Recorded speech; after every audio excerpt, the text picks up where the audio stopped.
તો હવે પછી આ ડાઘા જે મારે કાઢવા હોય ધારો કે પરમેનન્ટલી, તો શું પોસિબિલિટી શું છે?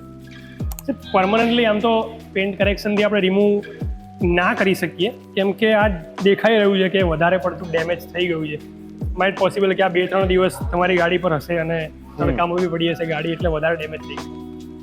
આપણે આને ઓછું કરી શકીએ છીએ. લાઇટર અગર આનાથી કરી શકતા હોય તો કરી શકીએ. લાઇટ શેડમાં જતા રહેશે, એટલા સિગ્નિફિકન્ટ જે દેખાય છે નહીં દેખાય.